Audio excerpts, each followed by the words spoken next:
isheen hin argine Yesuustu Maariyaam jedhee waame.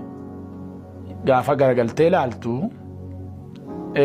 Yesuusin ta'uusaa bartee afaan Ibraayisxiitiin Rabboonii jette barsiisaa jechuudha. Kaleessa yeroo inni biyya lafaarra ture wajjin nyaatu wajjin deemu gooftaa Yesuusin hin qaqqabatu duuka bu'u wajjin haasa'u. Rabboonii jettee gaafa isheen akkuma kaleessaa qabuudhattu natti hin bu'in ammayyuu gara abbaatti ol hin baane. Gara Waaqayyoo keessaniif Waaqayyoo koo gara gooftaa koof gooftaa keessanii nan dhaqaa dhaqee firoota keetti himi jedhe Yesuus Kiristoos. Akkuma dhageessan kana akkuma obbo Masrat dubbate Yesuus Kiristoos Waaqayyo koo jedheetiin dubbate. Waaqayyo koo Waaqayyo keessan jedha garasitti ol bahaa jedha. Waaqayyo kooti Waaqayyo keessan gubbaa jira jedhee dubbata. Kalafa jiru ammoo Waaqa miti jechuudha. Waaqni Waaqa hin qabu kaa kasii bara.